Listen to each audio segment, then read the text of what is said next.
Welcome to BackWords. I'm Dr. Dan Francis. We're welcoming you into our home this evening. I am here with my two favorite ladies in the world, Dr. Jean Francis, my wife, and Dr. Cheryl Ziegler, a dear friend of ours. What we're doing today on this segment, we're going to have, BackWords is all about health and wellness. What we're trying to do is get our viewers to become more self-sufficient in their diets and in their well-being. And so our goal today is to give you some dietary advice and some usable recipes that you can use that we do in our own life. And with us is in our first segment, we're going to be making a fruit smoothie. My wife Jean probably snickers that I'm in the kitchen because I'm not in here a lot to cook. But what we're going to do is we're going to recreate the smoothie that we probably have 5 out of 7 days. Basically. Yeah, so we do this a lot. Now, this is a guideline for you. There are a ton of different varieties. We're going to talk about the things that we put in there and why. And from there, we'll go on. So, how often? You say we do this 5 times a week? At least 5, sometimes 6, depending on what the kids want on the weekends. Yeah, but this breakfast pretty much sustains us. We use this primarily for a breakfast. There are a few different ingredients that we put in, not just fruit. In the fresh season of the garden, we'll put in some different items that we'll talk about also. But it's a great way to start the day, and I'll let Jean start. So today I'm just going to make one with bananas, blueberries, strawberries, and pineapple. So what I usually do is start out with about 2 cups of water. And I put it in the blender. And I like to put the whey protein on the bottom, as then it incorporates it a little better. So I use about 2 scoops of whey protein. So this is an important component of our recipe here. The whey protein really adds a lot. Whey is obviously a milk product, so if you're dairy intolerant, there's rice protein out there and other options for a protein source. But this particular whey protein is one that we get through our office. It's not one that you have to have. You can get them from any health food store. What I do recommend is that you get a vanilla variety. The whey protein does a couple of things to a recipe. Number one, it makes the smoothie more creamy. You know, and depending on how much you put in there, if you like your smoothie more like a shake, the more protein you're going to want to put in there. And if you like it a little runnier, you can decrease it. But this definitely adds a creaminess to it. The vanilla flavor gets blended in with everything, so it's nice. It just sort of takes on whatever you're doing. Cheryl makes these smoothies a lot too. We'll have her toss in the kind of ideas that she has. But the whey protein is a vital component for the texture, but also, what about the filling factor? It really sustains you a lot longer if you have protein in the morning as part of your breakfast. So what we do here when we make this smoothie, what I'm going to show you today, fills about 5 12-ounce glasses, and we have 5 right now in the family as one is off to college. So our kids really enjoy this smoothie along with some yogurt.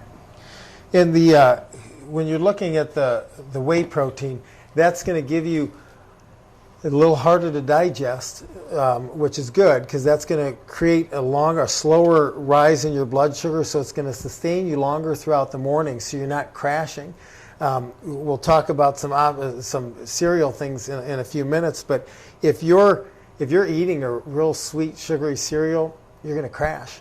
And at 10 o'clock, you're going to have behavior problems in school. You're going to be looking for a Snickers bar at work. Whatever it is, you're not going to be at your best performance and definitely not at your best health. We can see that with our kids. You can sustain a lot better when you have some protein in the morning, and this adds a lot to it. So it's a very important component of this. Now, this one is not just whey protein. It's got all the amino acids, but it's got also some vitamins and minerals that is up to the buyer. What I'm going to add next is Pro Greens, and we put about 2 scoops for this smoothie. This takes some getting used to.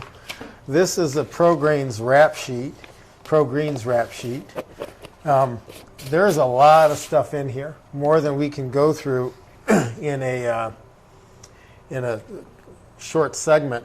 But again, this is something we get through our office. It's not what you need to use. There's a lot of different things out there at all kinds of different health food stores or online. But what this is it's natural greens, and there are different components in here. I'll read a couple of things off. They're basically, it's all whole food.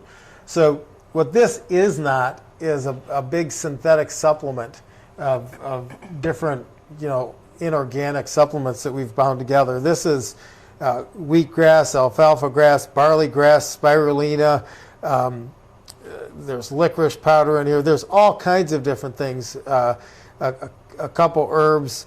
There's apple pectin, which is a great flower. There's bee pollen, royal jelly, flaxseed powder. So it's just basically this superfood, and we're not getting a lot of it every day. But that's the thing with eating good whole nutrients, is the goal isn't to eat a ton of the nutrients at one time, right? The goal is to get a little bit every day, and that's going to sustain you. And from the perspective of our family's health, we don't get sick too often. It's a pretty rare thing.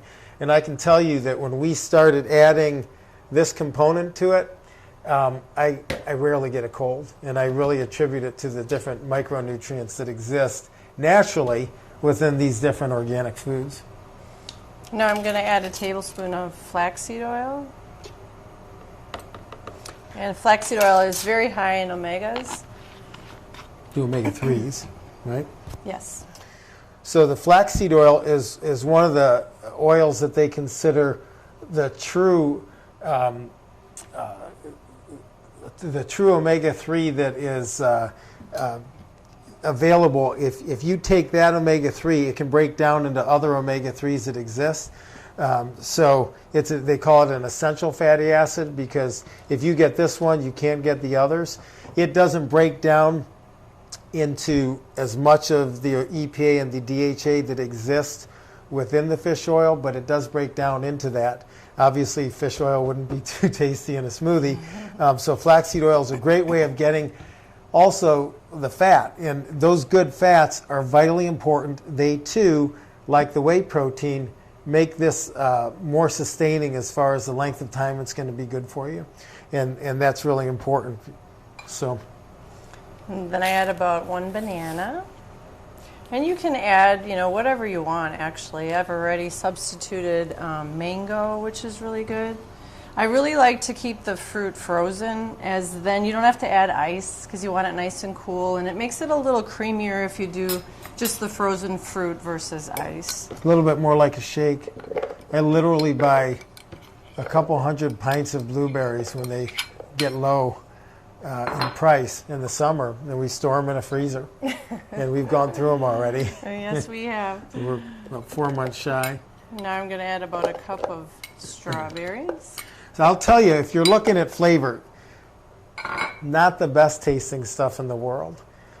This is okay. It's sort of a nutty flavor. This is basically vanilla. But when it comes down to it, blueberries and banana cover about everything. They cover about every taste up. In the summer, when we have a lot of fresh kale from our garden and different nutrients like beet greens, broccoli, we'll throw a sprig or two, a few leaves of that in there, and it makes a world of difference, just adding more and more nutrients. The pineapple also really masks the Pro-Greens. Now, on the pineapple, I want to pull out one thing here. We don't waste a thing. This section here is actually the core. So she sliced out the whole core of the pineapple. You can see the little circle there. It probably doesn't show up real good. But that core is really rich in an enzyme called bromelain. That bromelain is vital. It's a phenomenal anti-inflammatory. And this could be a whole semester class in nutrients when you're looking at whole fruits and whole vegetables. And that's why we love this, because all the ingredients that you need are really in there. You don't have to worry about reading a chart as to whether you got your daily requirements. It's just loaded with all kinds of antioxidants for the eyes and healthy things for the bones and the musculoskeletal system that's going to keep you healthy. So, and then I add about 3/4 cup of orange juice. Now that's not quite high enough with liquid as I would like it, so I am going to add a little bit more water. And you can add any juice you like. Sometimes I do apple juice or grape juice, but orange juice is kind of our favorite. And you put the top on. Plug your ears. It's a little loud.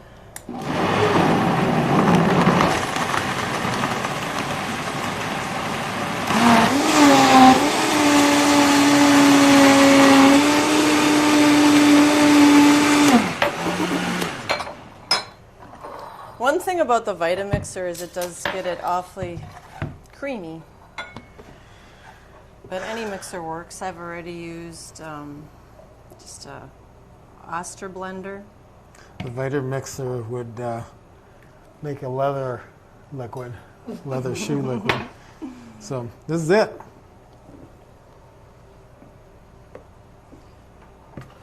So cheers. That's the fruit Here's to a smoothie. good morning. Cheers. It's wonderful. I love it. This is actually, that's about all I have. Maybe 2 days a week if I'm feeling like I'm going to have a real crazy day. I'll add a egg in there, maybe a little yogurt and granola, which is going to be the second part of our segment. But the difference here, this is real food, it's real nutritious, and it's going to last you. And that's the most important part of the smoothie. The other issue is add whatever you like, whatever you taste. So this is, Cheryl adds different vegetables too. But this is our basic recipe. You could add chia seeds, you could add flax seeds, you could add all kinds of different things to it. It can be based off of different nutrients. But as long as you get some of these items in there and you're not adding fake ingredients, you're going to get a real good nutritious meal. And I'm looking at a cereal right here that's technically it's a Rice Krispies, and basically you'd think, oh, this is a better cereal than most, but the second ingredient is sugar, and there's all kinds of ingredients even on one of the better cereals that are unpronounceable, pyridoxine, hydrochloride. Those things just don't sound like food. This is real food. It's real good. It's real tasty, and we think it's cost effective. So hang on tight. We'll be back with our granola section in a few minutes.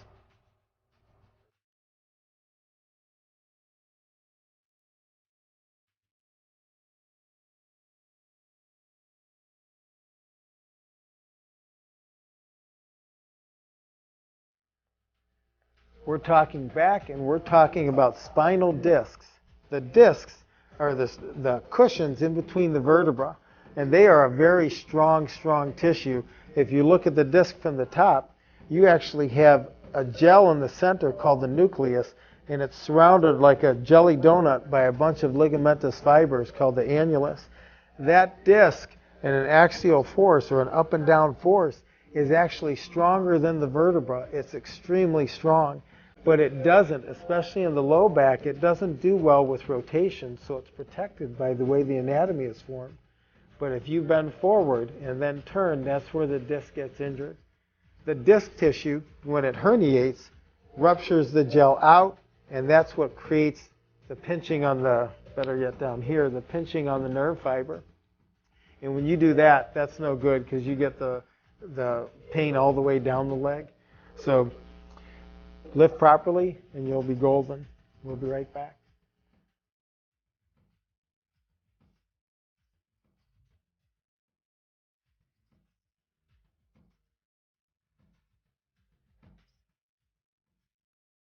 Welcome back. On our second segment tonight, Dr. Cheryl Ziegler, optometrist in Plymouth, is going to show us how she makes her homemade granola.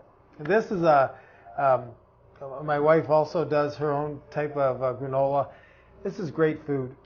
This is giving us a real option here. We're trying to give you ideas that you can do on your own, and I don't want you to look at cooking as a burden. I speak not from someone who cooks. but because it really is, you'll see it's pretty easy. And it's not I could even do this. And as a result of that, if you use these ingredients, you can make a real nutritious food. It's just loaded with energy and way better than you can buy store-bought. So I'm going to let Cheryl give you an idea of what she does. And this is a great granola. We'll talk about its uses after. The nice thing about making granola is you really can't screw it up. And there's always going to be times when you have a little bit of this or a little bit of that left over. So I have really varied this recipe so much, and half the time don't even follow a recipe. So, but sort of what you have in the cupboard. Right, it's great.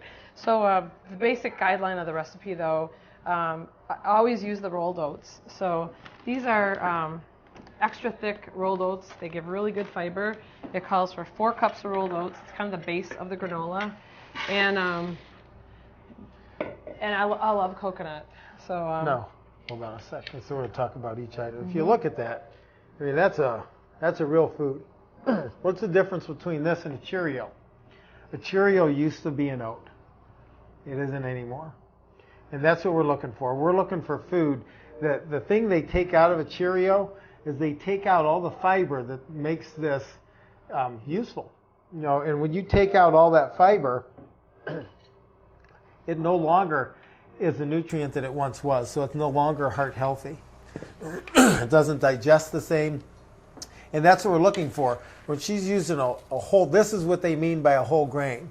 We're not saying this used to be a whole grain. It literally is a whole grain. And that's what we're looking for. And what does that bring to the table? It brings a lot of fiber and nutrients that are good for your digestive system, along with all the different micronutrients that you need in your diet. But the fiber in these rolled oats is just fabulous for your intestinal system. That fiber is what gives the bacteria in your system that should be there something to eat. And that's what keeps your intestine health up to par. So that's real important. Okay. Second ingredient is shredded coconut. And the recipe calls, I think the actual recipe calls for a cup of coconut. I always use more.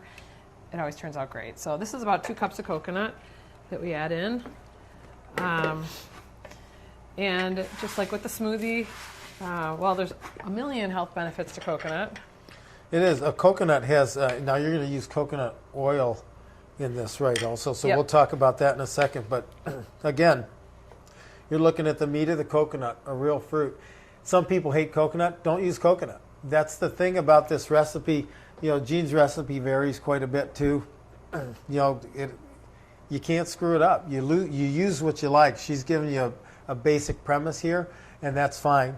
But real important. Now, we also want to talk about, we add in real coconut like this, and you add in, we start adding in the nuts. It's important. One of the things that we always get when we start talking diet to patients is it's so expensive to eat good. And I would argue that when you get your health bills back, how expensive it is when you really look at the whole picture. But the truth of the matter is some of these ingredients, we live in Plymouth, Wisconsin here. One of the stores like Fleet Farm, they have this brand, Eileen's. Their nuts, they're in bulk, are really good. And their coconut, they have that in bulk. And they have walnuts and pecans and almonds. So those are places that you can get things in bulk. And you know, you can freeze these things, and they hold real well. And I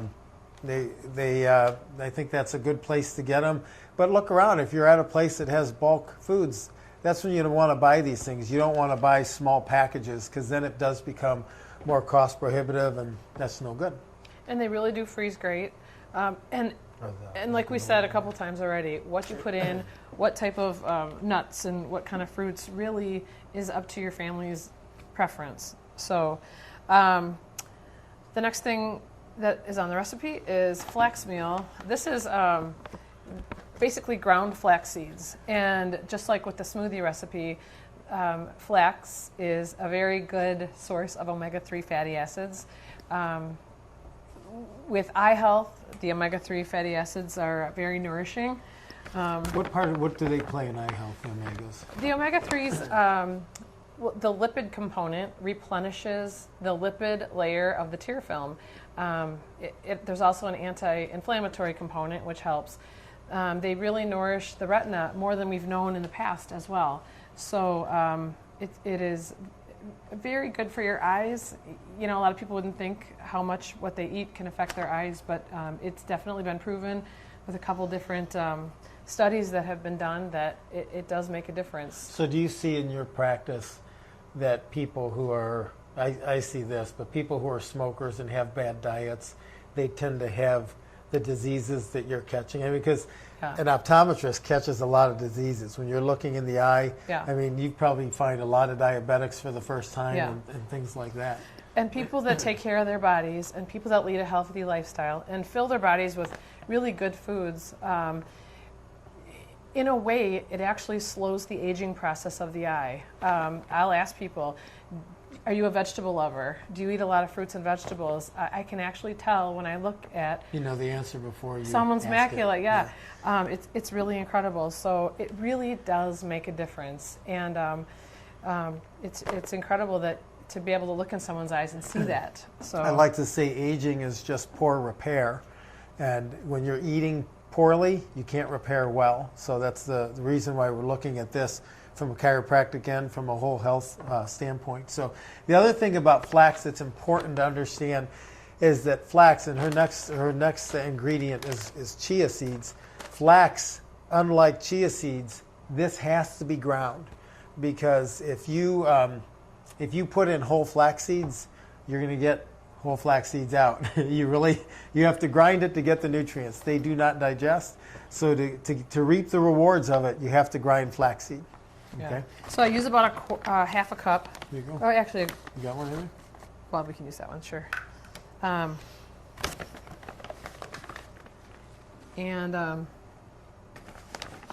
that's about half a cup of flax. And then the next component that we add are the nuts, and basically anything goes. I'm adding walnuts, pecans, and sliced almonds. You could add pistachios, you could use cashews, but it's about a cup and a half of nuts. So I'm adding, I like the whole walnuts. You can use pieces of walnuts. Great for vitamin E, good protein, good fiber.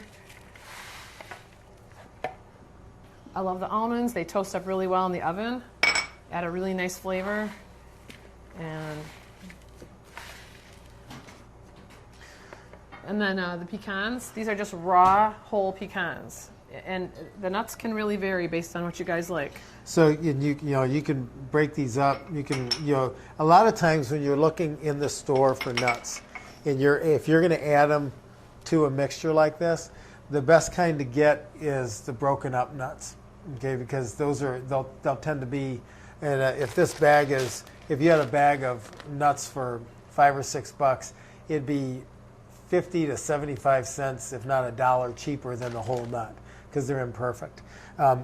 So from that end, when you're mixing it into something and you don't need them whole, a lot of times the best thing to do is get the fractured nut. It's less expensive.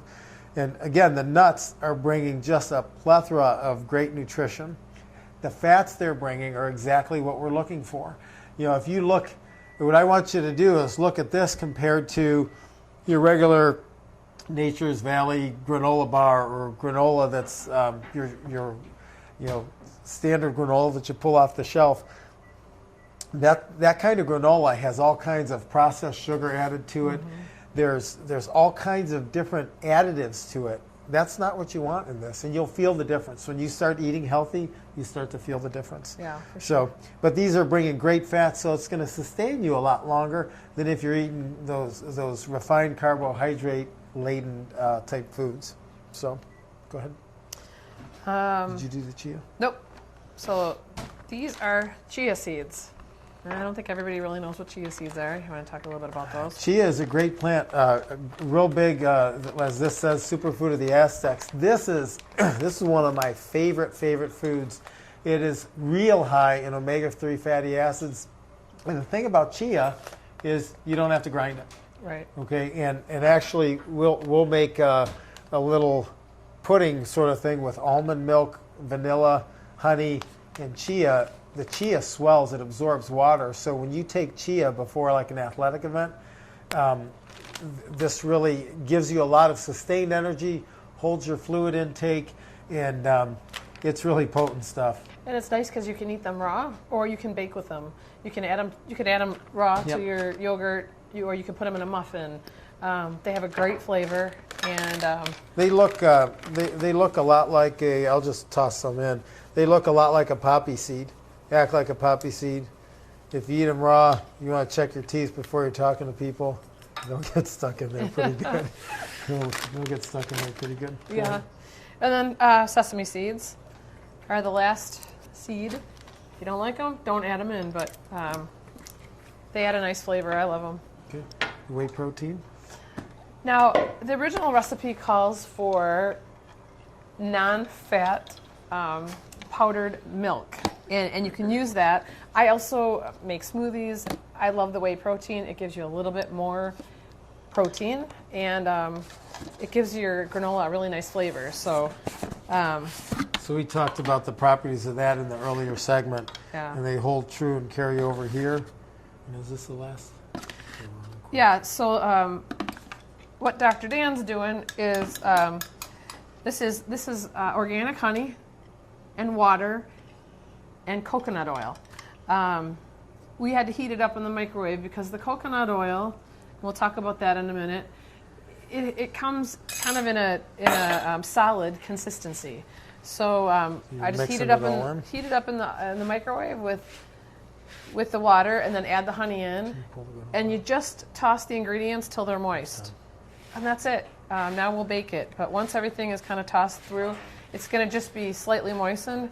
So we're running low on time, so we're going to show you the finished product here. But the thing about the coconut, the difference between coconut oil and the coconut oil you've been told that is not very good, is that this coconut oil is not hydrogenated. The coconut oil that was maligned in the past was an oil that they bombed with hydrogen atoms, and that basically made it a processed oil. Oils should be hard like this, a coconut oil, and that's an excellent source of nutrition. So you can see Dr. Cheryl spreading this out over the pan, and it just comes out wonderful. It's excellent, wonderful texture. I mix this with chia seeds and a chobani or any kind of yogurt you like. You can put any kind of dried fruit you want in it, and I think these lovely women did a wonderful job tonight. But these are easy ways of making a snack or a meal that are very sustainable. Again, you can put it in milk or almond milk, and you can have a cereal. So great way to snack. And until next time, remember, we've got your back.